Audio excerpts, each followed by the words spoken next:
Okay, let's get right to work tonight. We have a lot of things to cover. There is a lot going on. Of course, the big story is the shutdown. All the major media having a field day about this. We're going to talk to Webster Tarpley this first hour tonight. He, of course, in the nation's capital. I was almost going to say in our nation's capital, but I can't say that anymore in good conscience. First of all, I'm going to read a little bit from CNN, but before that, I'm going to say, hi, Webster. How are you? Good, I guess. Thank you for asking, sir. How are you? Okay. All right, here we go. CNN's view of the big shutdown. After weeks of talking past each other, congressional leaders and the president talked to each other Wednesday evening, only to emerge evidently no closer to a deal to halt the government's budget stalemate. The White House meeting coming a day after the start of the federal government shutdown served at least one purpose, in that key players of the debate gathered together in the same room for over an hour. Gosh, Obama called it useful. House Minority Leader Pelosi said it was worthwhile, and House Speaker John Boehner cast it as a polite conversation. But while the sides talked, there was no indication they agreed on anything, or even shifted their views in the slightest. So here we are, Webster, and where is that? Well, we can do interesting sociological analysis on the Republican Party. One of the better diagnoses that I've heard is that we're dealing with a neo-Confederate insurrectionary force actively seeking apocalyptic outcomes based on their fundamentalist religious opinions. But that's a mouthful. Where did you get that line? That's a former Capitol Hill staffer. He worked for Kasich. He worked for Ohio Republicans 20, 30 years ago. Neo-Confederate? Neo-Confederate, of course. You look at the sociology of who's doing this. Yeah. This is essentially the rural South and other areas that they've pulled along with them. But this we can expatiate on this quite extensively. But let's get to the heart of the matter. This has to stop, and this is chaos. This is a threat to civilization. This is killing people. I'm proposing a death clock, not a debt clock, but a death clock. People who have lost their lives because of killer austerity, genocidal measures, active genocide that has been now imposed by the Republicans primarily. In other words, they're the perpetrators. We can get Obama as an accessory for reasons that I'll get into, but mainly this is the Republicans doing this. We've heard all about the debt clock, right? Oh, we got all this debt per person. Sure. How about the people who are going to die in the next couple of weeks as a result of this shutdown? So there's a great deal of urgency, right? Don't believe the Fox News story that there's nothing happening.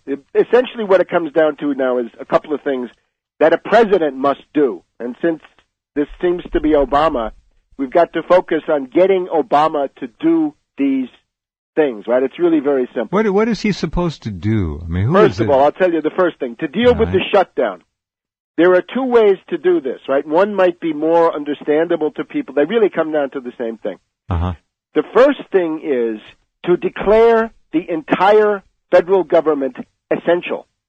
Every federal worker is essential. Every federal service, every federal activity, from a park to a museum to anything else. Yeah. Can he do that with an executive order? These are not gratuitous. This can simply be done. And I'll tell you who's doing it already. Gold is where you find it. Mayor Vincent Gray of the District of Columbia, for these past 2 days, has been hanging tough. And you'd think that the Democrats would be running to tell you about their hero. But of course, they don't want to do it because it points up the cowardice and fecklessness of Obama because he doesn't do it. Vincent Gray, a couple of days ago, said, look, people, I regard the entire government of the District of Columbia as essential.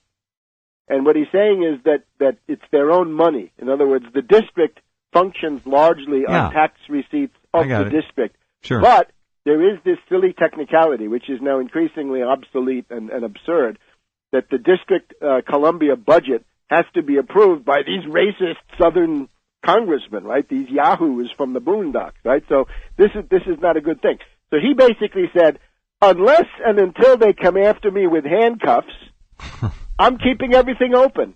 Now, you probably haven't heard that because nobody has an interest. No. There's a real American. There's somebody who's standing up for the people. Yeah. Because, of course, in the district, right, a lot of people are on the ragged edge because the poverty rate is so great, right? If you lose your Meals on Wheels for a couple of days, you may be dead. No, it's a fascinating comment. It should be front and center. Yeah. Now, but what this points to is what the Republicans are even converging on right now is a kind of a backdoor admission that this is so.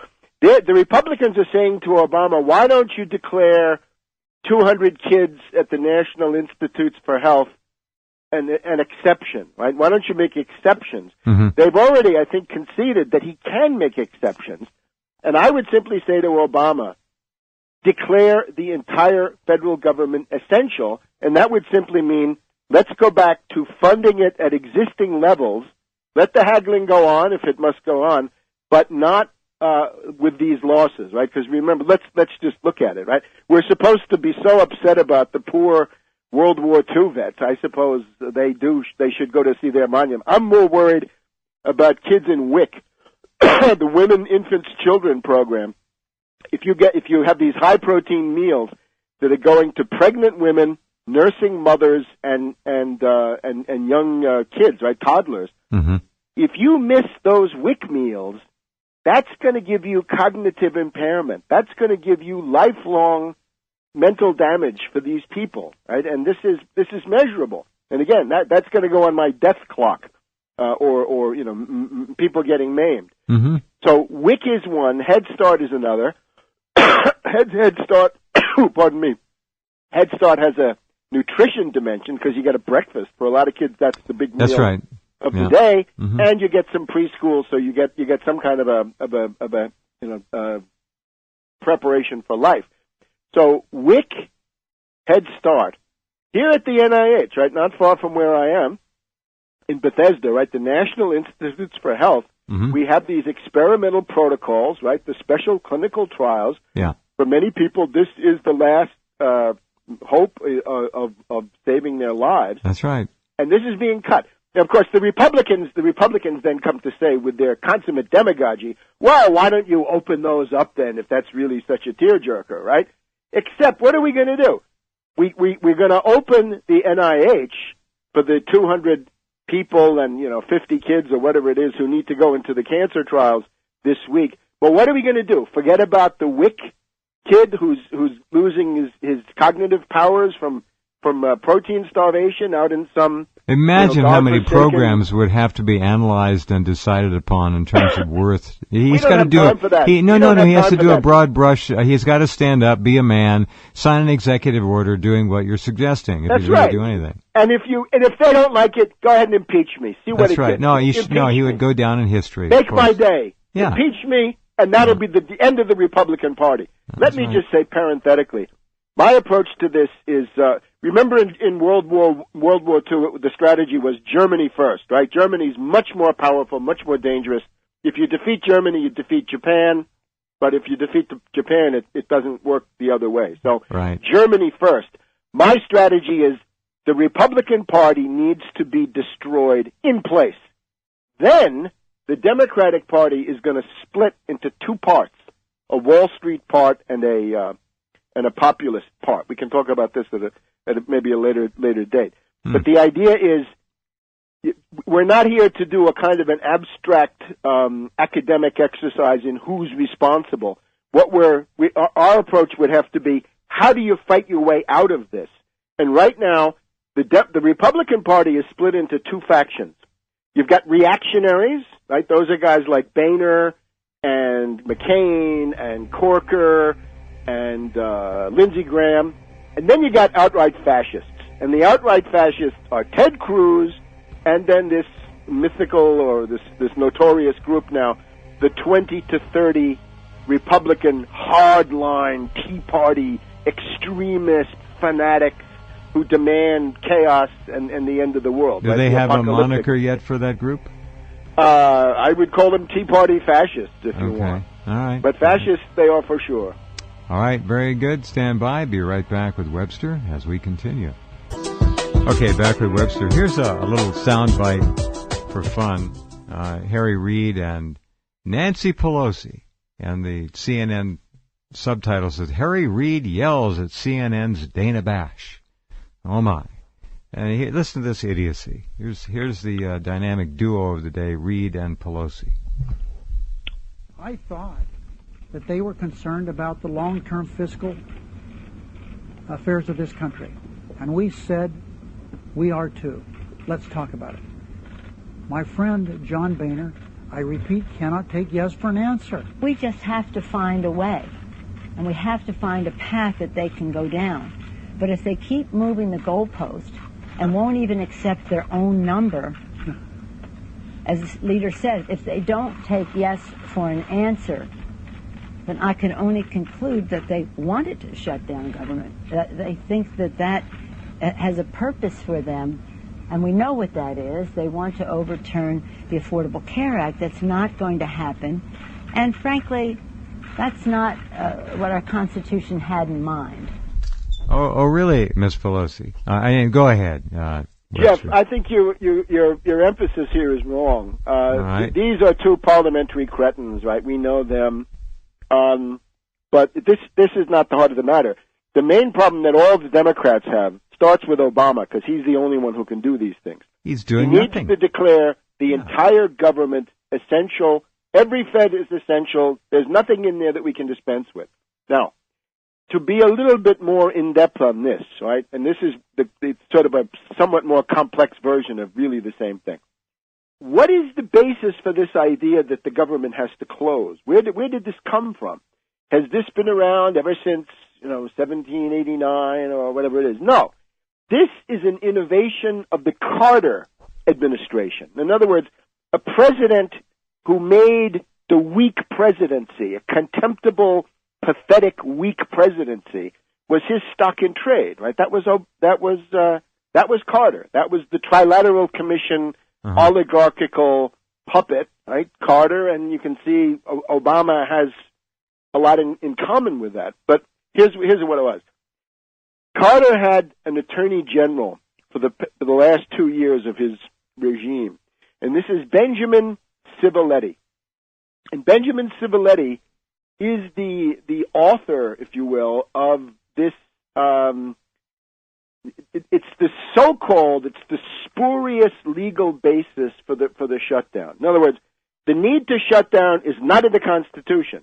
The need to shut down is not even in a statute. It's in an interpretation of a statute by Benjamin Civiletti in the midst of the chaos of the breakup of the Carter administration. This goes back to 1980, 1981. So Civiletti politicized it, created it basically, made it a tool. He's a legal pedant. I mean, this is, again, it's an erroneous opinion. Up to that point, the spending authority might run out. The government would continue to function, and people could be paid too. So everything was maintained. So Civiletti comes along and he says, "Oh my heavens, we need to make the presidency weaker than it is." I don't know. He's obviously working for the trilaterals or something like this. Let's weaken the presidency even more. Let's look at the the Anti-Deficiency Act. And the Anti-Deficiency Act is a very obscure statute, and it all comes down to two opinions that were issued by Benjamin Civiletti in 80 and 81 about how you avoid violating the Anti-Deficiency Act. Well, the first one he says is, if your spending authority runs out, you have to shut down everything. Okay? Says Civiletti. Nobody had said it up to then, right? Up to then, people say the government, the show must go on. The government is going to continue because what we do here is necessary. And then, since this opinion was too extreme even for those, terrible days of the apocalypse of Carter, sure. Civiletti then said, all right, I will allow you to declare certain functions essential for life and property, and those you can maintain, but this has to be a skeleton crew or some, very limited version of what your agency is. And it varies, right?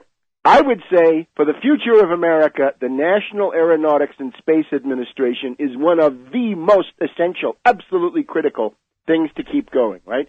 We don't want to interfere with it. But under the Civiletti opinion, NASA, basically, they say almost nothing there is essential, right? Keeping the space station going. I guess that's what it is, because then somebody would die if they didn't keep the International Space Station stocked with food or things like this. So it's this two phases of the Civiletti opinion. One is if your money authority runs out, you're out of business, and then mitigated only by the idea that you can declare certain limited parts of your agency, depending on what your agency is, as essential. Now, the way to get out of this is it's obviously the same thing, right? The first way to get out of it is what I said: declare everything essential. Right. If you don't like that, if you find that's not legally elegant enough or pedantic enough for you, then Obama calls Eric Holder and says, Eric Holder, drop what you're doing. God knows what he does. And we want you to override the Civiletti opinion with a notion of, the general welfare in the preamble to the Constitution and the general welfare in the tasks of Congress, and let's throw in the common defense, right? And we can throw in some other considerations so that the Civiletti opinion is hereby canceled. In other words, it's like an executive order. It's not even an executive order because it comes from Civiletti. So if we dump Civiletti, we could go back to essentially the same result, which is that the entire government keeps functioning at the levels that have been established and have been funded. So when you're dealing with a bunch of gangsters like these Republicans, right, the reactionaries who are God knows bad enough, and the fascists who are energized now and very much on the attack and they're dominating even the reactionaries, right? They've pulled the reactionaries with them. That's what we see in the past 24 to 36 hours. Originally, the reactionaries were getting cold feet, but now that they've taken the plunge, the reactionaries seem to be running to catch up with the fascists, right, with the Ted Cruz gang. I forgot to mention, if there's one group of reactionaries and one group of fascists, little Rand Paul is going back between the two like a kind of a pendulum, right? He's like a shuttlecock going back and forth between these two groups. Can't miss a program without dinging Rand. No, I can't because if that guy becomes president, that's curtains, right? That's the end. Oh, of he's this drooling already. Experiment. Oh, yeah. Oh. But now he's got the powerful competition of this outright fascist Ted Cruz, right? Who is much more militant at this point and getting a whole lot more. Little Rand has been essentially forced into the shadows by Cruz. All right. And Cruz, of course, is married to Goldman Sachs, right? So I think the big thing with Cruz is, tell us, Cruz, do you have a conflict of interest? Has Goldman Sachs gone short on U.S. government securities, and you're going to try to drive the country into default so they go down and Goldman Sachs makes a lot of money? Is that what you're up to? Well, interesting times, I guess. They're not boring. Certainly ugly. Stand by. We'll be right back with Webster. And this is a chance for the fellow in the White House to do something interesting. Will he? Doubt it. Back in a minute.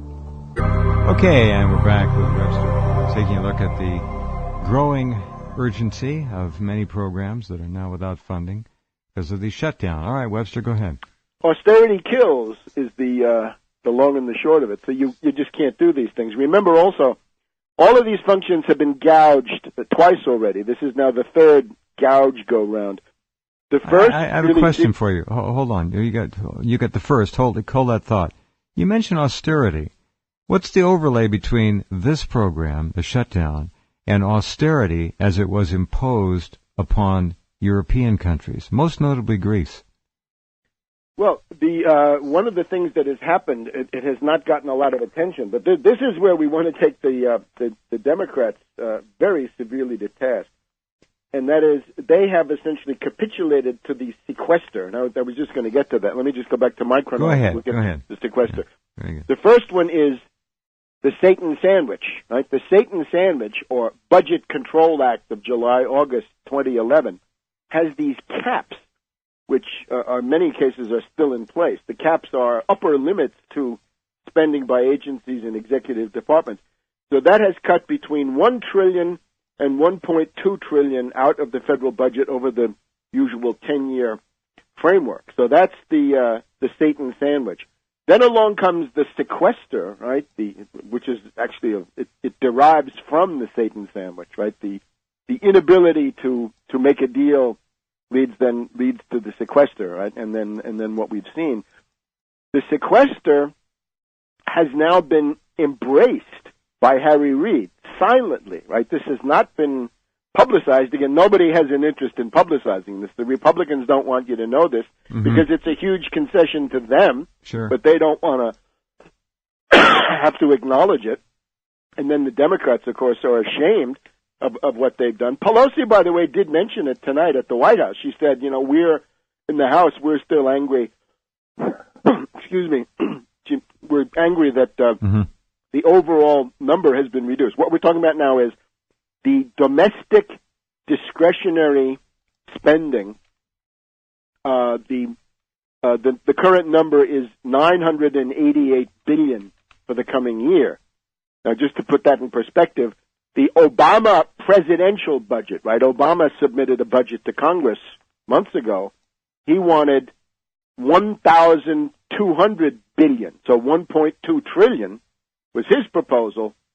What Harry Reid has sent to the Senate, to the House in each of these cases is $0.988 trillion.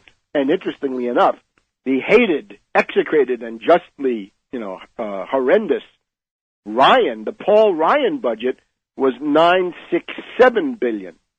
So Harry Reid, don't look now, but Harry Reid is very close to Paul Ryan. Harry Reid, $988 billion.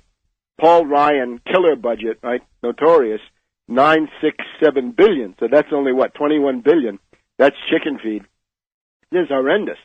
And even Obama, right, austere right-wing president that he is, $1,200 billion. So it's down, $220 billion dollars have been cut just silently. So that's where this austerity has come. In other words, we're in the realm of austerity. The Republicans are succeeding because of the weakness of the Democrats and because of their unwillingness to fight. Right, the austerity is creeping in. They're not only unwilling to fight. I don't know how you'd characterize them. They're eager to capitulate.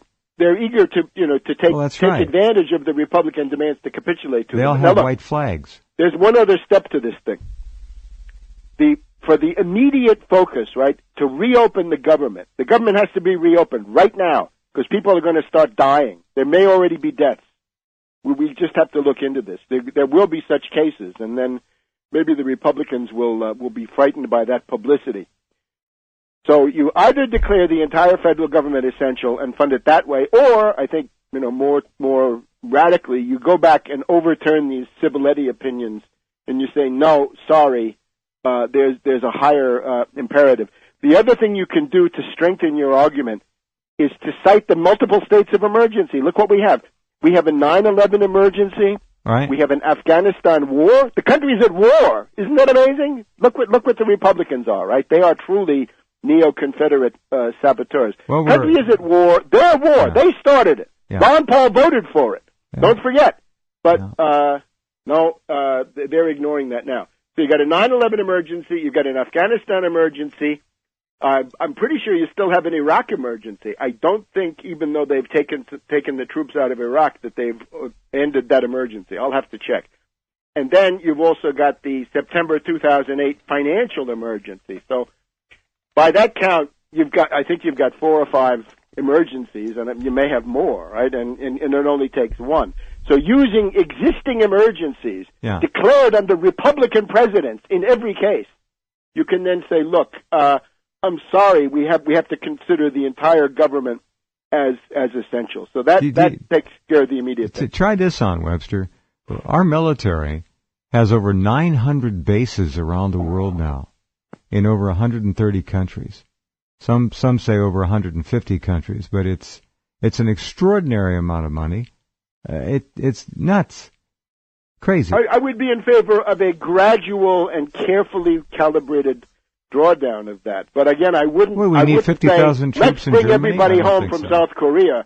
You pull everybody out of South Korea. You might. What about Germany? Do we need 50,000 troops in Germany? No, probably not. You can probably start bringing that down, right? You could bring home 3,000 or 4,000 or 5,000 a year for a couple of years, and eventually that would take care of itself. You also have to remember in some places these are key parts of the local economy, so you don't want to pitch these countries into depression, right, as a thanks for having hosted the bases. Anyway, all of that would have to be done rather slowly. But in the crisis that we're in, because what you're talking about takes legislation, and what I'm talking about doesn't. It's simply, this is executive action. The other thing I would point to is the greater danger looming over all of this now, right? And we're imperceptibly having the focus shift to the national bankruptcy of the United States, the default on the U.S. public debt. And in this case, it's very clear Obama must obey the 14th Amendment. He cannot choose to invoke it or not. It invokes him. The 14th Amendment says the public debt of the United States has to be paid. The debt ceiling is unconstitutional. Bankruptcy is illegal, a federal crime. All right. Works for me. We'll be right back. Hang on a second. Webster and I will continue in about 3 minutes. Okay, back with Webster. All right, my friend, let's go ahead and see where we're going. Essentially, to state it again, up until about 1980, you could run out of spending authority, but the federal agency would continue to operate. They would perhaps pare down a little bit. They wouldn't schedule new, large-scale initiatives or things like that. But they would maintain their employment, right? The workforce would continue to report to work, continue to get paid, and their belief was that Congress didn't want them to close down. And then along comes this meddler, Benjamin R. Civiletti, and again, this is in the malaise phase of the Carter regime, right? After the summer of 1979, when the Carter administration more or less imploded. It was as a result of that implosion that Civiletti was brought in, and then he comes forward with this erroneous opinion. So what we're essentially saying is that to get out of this, there's no constitutional issue involved, right? The first one is the false interpretation of the Anti-Deficiency Act of 1870. 1870. Very obscure statute, very, very rarely cited. With all due respect to the Anti-Deficiency Act of 1870, the health, welfare, general welfare, common defense of the American people today, that takes precedence. Sorry. And then the second one is expressly to obey a constitutional provision. Here we're talking the 14th Amendment, the fruit of the Union dead, right? All of those battles, all of those slave drivers driven from the field. I got it. And as a result, it wants to have a more capable executive. And the Section 4 of that 14th Amendment is the public debt of the United States incurred according to law shall not be questioned. And what that means is if some gang of political adventurers takes over the Congress or even the presidency, you're not allowed to default. You're not allowed to repudiate the public debt. Because the idea was, once those southern states had come back into the Union, there was some talk that they might be able to quickly elect a Confederate, or an ex-Confederate, as president, and then they would act out their hostility to the people who had been in the Union Army by, for example, cutting their pensions, right, by making it impossible for these Union Army war pensions to be paid. So it's precisely that. And ironically, that is what we have. We have a neo-Confederate insurrection, right? These are people from rural areas. I believe a lot of them are sincerely bewildered by modern life. But let's give an example. There was an extraordinary discussion on one of the cable news programs yesterday. We had this guy, Mike Lofgren, he's the Republican staffer, and then Bruce Bartlett. These are both Republicans, right? They're people who have, they've been associated with horrendous things that the Republican Party has done, but they've somehow, they've come out of it. And what Bartlett pointed to is when you had the Brown versus Board of Education decision in the mid-1950s, there was a lot of southern states that decided that they weren't going to, they were going to try to override it. And what they coined this phrase, massive resistance with an M, right? Massive resistance. I'll give you one case. The Harry Byrd organization, which was the Democratic Party of Virginia, needless to say, Harry Byrd's political machine came up with a whole series of methods, right? Dodges, really, ways to get around the Supreme Court decision. The basic idea was close down public schools and create private segregated academies. Right? That's what they did. And this went on for quite a few years. The most extreme case, Prince Edward County in Virginia, it's down, I guess it's closer to Richmond than it is to Washington. Prince Edward County closed their public schools and kept them closed from 1959 to 1964 in order to prevent them from being integrated. If we can't have segregated schools, we will have no schools at all. And eventually, a lot of the white kids got to go to these private, segregated, racist academies, but a lot of the black kids, of course, became a lost generation. If you happened to live there, right, you were sort of out of luck. You weren't going to be able to go to school in many cases. So it's somehow the idea of this kind of kamikaze rebellion against the necessary progress of the modern world, which they find terrifying, bewildering. They're extremely upset about the ethnic and demographic changes. They can't stand the idea of Latinos or Asians or others, right? They're essentially what they've done is taken a lot of political issues and turned them into social issues. That's typical for this Confederate mindset, right? They want to turn it into conflicts among ethnic groups because that's how they have been trained to see things. So the notion, again, if you look at it today, right, the Tea Party, right, the same kind of rural, what can we say, anti-modern people, they're willing to shut down. Anti-modern, that's interesting. Okay. Well, they're against modernity. In other words, they're one of the raps about, Al Qaeda or certain kinds of Islamic fundamentalists is they simply reject the principal outlines of modern life, which are the same if it's in China or Europe or Latin America or wherever it is. They say no. The status of women we can't accept, and and they have all these reasons why this is, horrendous and against the, divine imperatives that they recognize. So it's anti-modernity. But look, if the Tea Party wing is eager to shut down the U.S. federal government in 2013 to stop Obamacare, let's go back and see in 1959, the Harry Byrd machine in Virginia was eager to shut down the entire public school system of this godforsaken county in order to prevent it from being integrated. Now, concerning the merit on the Obamacare issue, there are people who are trying to live. They're trying not to die, right? They're trying to hang on to life until January 1st so they can get treated. And if you want to know where the American people stand on Obamacare, look at what's going on with these exchanges. Yesterday, it looked like it was 7 to 8 million people trying to get into the exchanges, overwhelming them in many cases. And I think it's probably comparable today. In other words, there is a demand for this.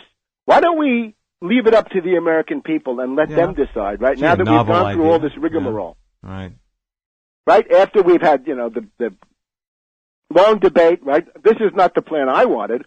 I'm for Medicare for all, right? Single payer. Medicare for all. Medicare works great. Everybody should have it.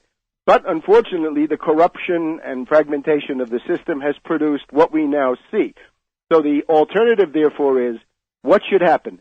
Junk everything that's been achieved, or keep it going, mend it, don't end it. Keep it going, get into it, and fight to improve it. Fight to push it in the direction of Medicare for all. Fight to diminish the role of the insurance companies and make this more and more a public utility, right, instead of a source of private profit. But there's no doubt, right, from the 8 million of yesterday and a similar figure today, the American people want this. And all it would take would be a certain amount of leadership. The Republican Party could be pretty thoroughly smashed up as a national party. They would dwindle to be a reactionary, racist party in the rural South, especially among, again, people who fundamentally don't want to be in the modern world, right? As Rhett Butler says in Gone with the Wind, right? He says their cause is the cause of living in the past. That is what they want. They want to live in the past. Classic line. Yeah. Okay, well, give us a 2-week forecast on this thing. How long have we got? How long are we going to run on this? I'm always, interested in getting people to do something, right? If you can get on Twitter and say, Obama, declare all feds essential, overturn Civiletti, obey the 14th Amendment, pay the debt. The debt ceiling is unconstitutional. Yeah.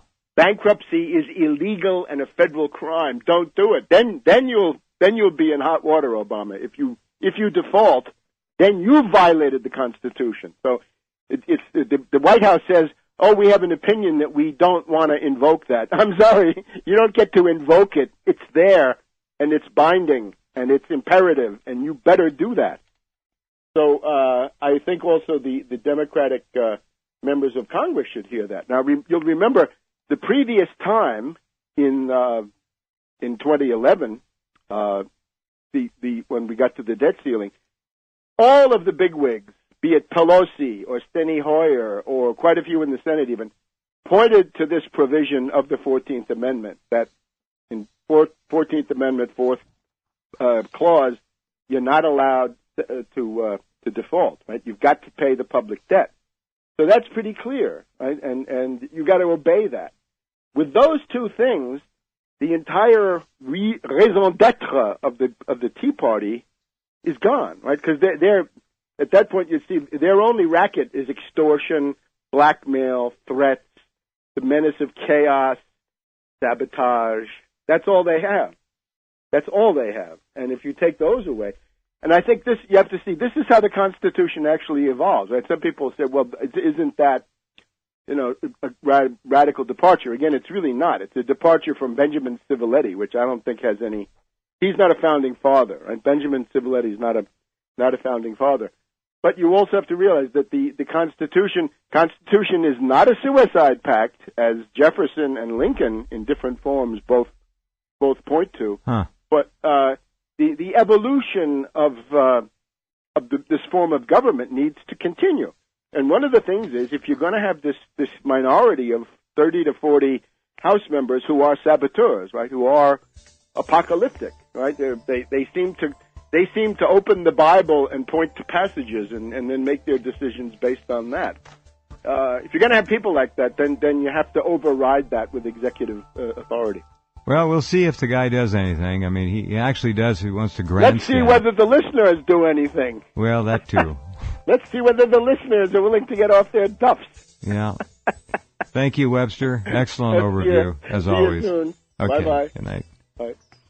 Congressman, right? These yahoos from the boondocks, right? So this is not a good thing. So he basically said, unless and until they come after me with handcuffs, I'm keeping everything open. Now, you probably haven't heard that because nobody has an interest. No. There's a real American. There's somebody who's standing up for the people. Yeah. Because, of course, in the district, right, a lot of people are on the ragged edge because the poverty rate is so great, right? If you lose your Meals on Wheels for a couple of days, you may be dead. No, it's a fascinating comment. It should be front and center. Yeah. Now, but what this points to is what the Republicans are even converging on right now is a kind of a backdoor admission that this is so. The Republicans are saying to Obama, why don't you declare 200 kids at the National Institutes for Health an exception, right? Why don't you make exceptions? Mm-hmm. They've already, I think, conceded that he can make exceptions.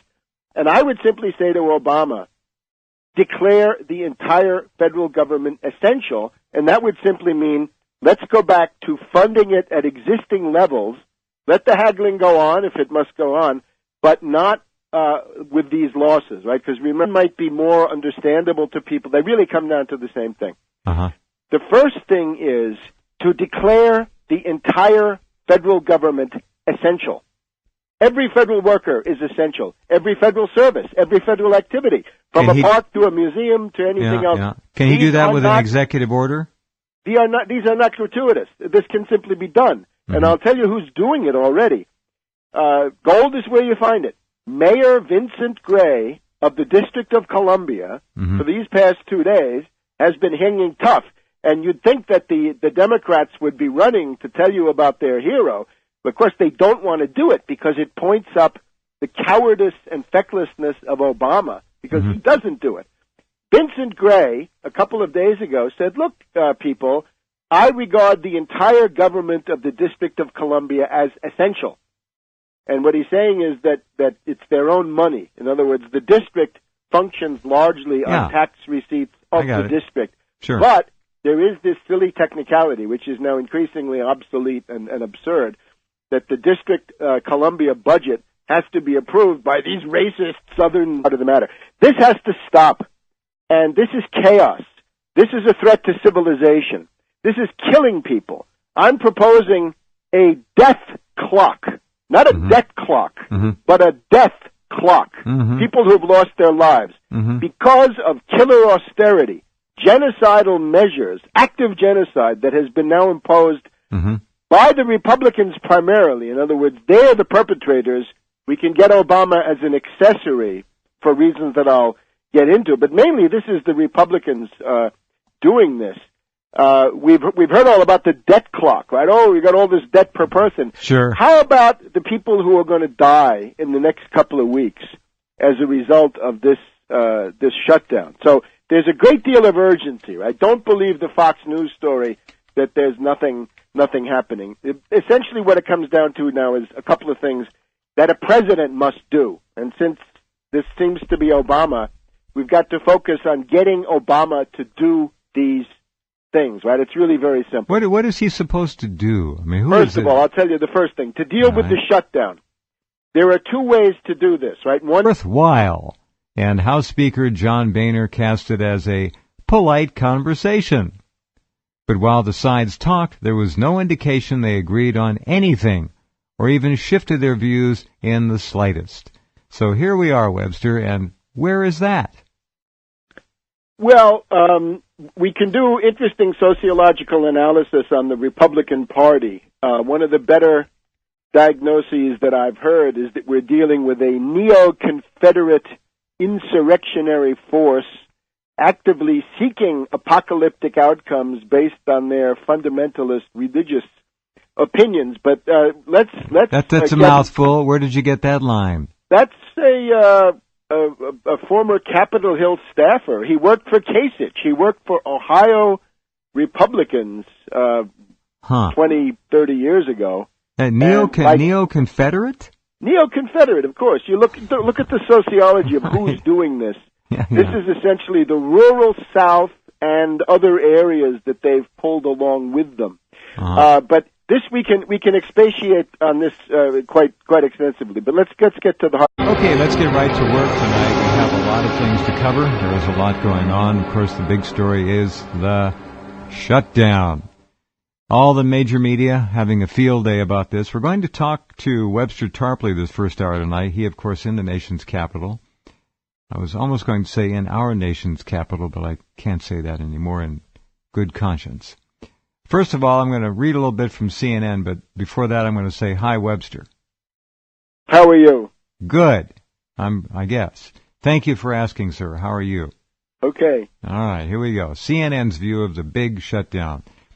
After weeks of talking past each other, congressional leaders and the president talked to each other Wednesday evening, only to emerge evidently no closer to a deal to halt the government's budget stalemate. The White House meeting coming a day after the start of the federal government shutdown served at least one purpose, in that key players of the debate gathered together in the same room for over an hour. Gosh, Obama called it useful. House Minority Leader Pelosi said it was